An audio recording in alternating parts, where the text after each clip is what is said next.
Généralement, quand on découvre Dieu, on reçoit des réponses directement de Dieu.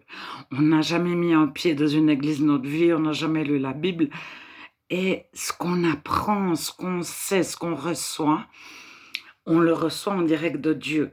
Puis, on adhère à une église ou à une dénomination selon je ne sais pas et on reçoit des slogans.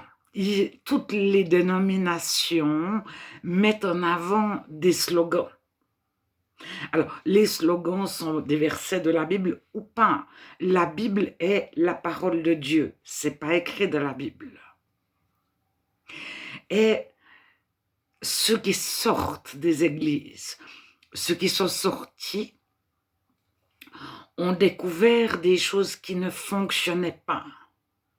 Des dysfonctionnements, des contradictions, euh, où tout allait tellement bien dans le meilleur des mondes, les personnes sont flattées. On leur fait des compliments, on les reçoit, etc. C'est mielleux, c'est hypocrite. Et à un moment donné, les églises évangéliques se sont vidées aussi parce qu'il est venu l'évangile de la prospérité, la couverture spirituelle, l'hypergrâce, etc.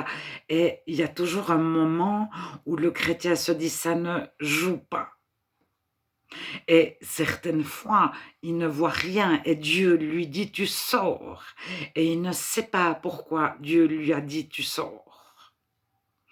Mais lorsqu'il est sorti, il va être conduit par Dieu à remettre en question certaines choses et il va remettre en question une partie de ce qu'il a appris, de ce qu'on y a répété en boucle. Mais il va garder des fois une chose ou une autre comme étant le fondement. Mais un autre va garder une autre chose comme étant le fondement. C'est pour ça que Dieu nous met à part, il nous épure de tous nos slogans. Alors, je vais donner des exemples de slogans, mais c'est extrêmement délicat parce que ceux qui m'écoutent, la moitié vont tout de suite dire « Ah oui, on a vu que c'était un slogan, on s'est dissocié de ça. » Et d'autres, ça reste leur base, leur point, ils ne remettront pas du tout en question, pas aujourd'hui, pas maintenant. Mais Dieu sait ce qu'il fait et il nous remet en question pour une chose, une autre, et après il nous donne confiance en lui pour d'autres choses. Alors, je donne quelques exemples. Tous les jours, le premier jour de la semaine, ils étaient réunis. Donc, le premier jour de la semaine, c'est dimanche. Et parce qu'il y a écrit à un moment donné, le premier jour de la semaine, ils étaient réunis, on s'assemble le dimanche. Alors, il y en a qui ont trouvé que sabbat, etc. Mais, à un moment donné, il faut oublier le verset, il faut lire toute la Bible, sauf le premier jour de la semaine, ils étaient tous réunis. Et de le Nouveau Testament, combien de versets disent ils étaient tous réunis le premier jour de la semaine? Il n'y en a pas d'autres. Par contre, il y en a énormément d'autres passages qui disent tous les jours ils étaient assemblés, tous les jours ils partageaient le pain dans les maisons, tous les jours, tous les jours, tous les jours. Et les 5 ministères, c'est un verset, Éphésiens 4,11, qui parle aux évangéliques.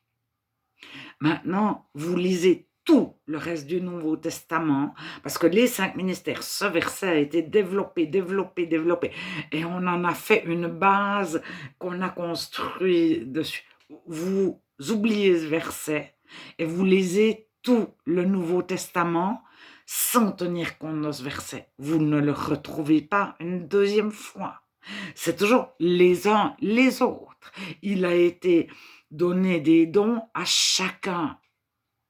Alors, 1 Corinthiens 14, 26 à 30, Romains 12, chacun parle de l'Église. Dieu donne son esprit à chacun et un autre va avoir une parole de connaissance, un autre une parole de foi, un autre, un autre, un autre.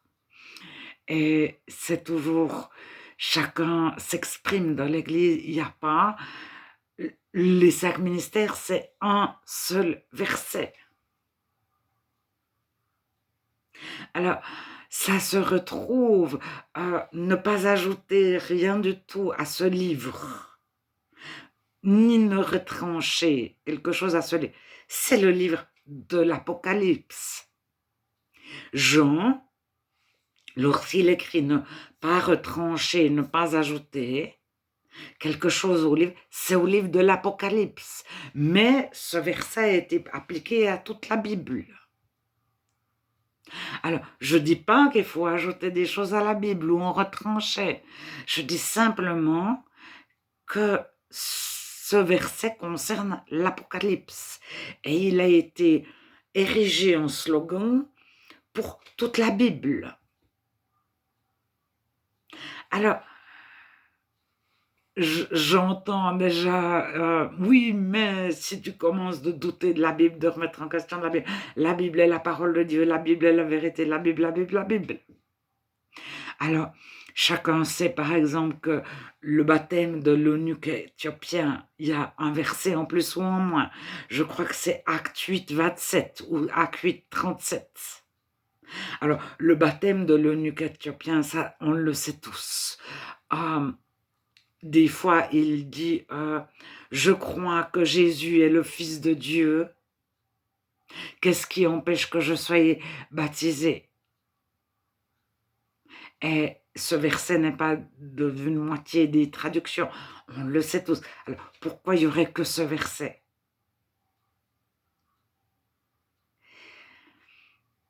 Alors, ce que je dis, je voudrais n'embêter personne, surtout pas les chrétiens en recherche. Mais ne vous appuyez pas sur les hommes, sur les femmes, sur les enseignements, sur votre catéchisme, sur les slogans propres à votre dénomination. Appuyez-vous sur Dieu lui-même. Demandez à Dieu, demandez à Dieu, demandez à Dieu. Est-ce que Dieu vous aura enseigné en personne? Personne ne pourra vous le remettre en question. Mais il faut faire attention. Il ne faut pas croire qu'on est enseigné par Dieu. Il faut déjà être certain que c'est bien Dieu et que ce n'est pas un esprit mensonger qui se fait passer pour Dieu. Alors, c'est marqué, le diable se déguise en ange de lumière. En ange de lumière. C'est marqué, le loup se déguise en brebis. Mais le loup n'arrive pas, bonjour, c'est moi, je suis un loup. Il va justement tout faire pour ressembler le plus possible à une brebis. Alors, le Saint-Esprit, Dieu, au travers du Saint-Esprit, il y a aussi le presque Saint-Esprit, qui est un imitateur, qui est un faux Saint-Esprit. Alors, Dieu nous préserve. Lorsque nous nous convertissons, c'est notre mère, notre père, il nous surveille comme la prunelle de ses yeux. Et au début de notre conversion, quand il vient de nous délivrer, de nous pardonner, quand on est vraiment blanchi, on passe par de petites épreuves. Dieu nous montre. Puis après, il y a des choses beaucoup plus subtiles, mais Dieu nous donne toujours la solution. Il nous ouvre les yeux devant les choses subtilement fausses qui sont presque justes. Parce que c'est ça le pire. Quand c'est tout faux, c'est tout faux. Mais quand c'est juste pas la vérité, C'est très difficile à détecter. Mais nous avons un Dieu sur lequel compter, qui va nous montrer tôt ou tard le chemin étroit.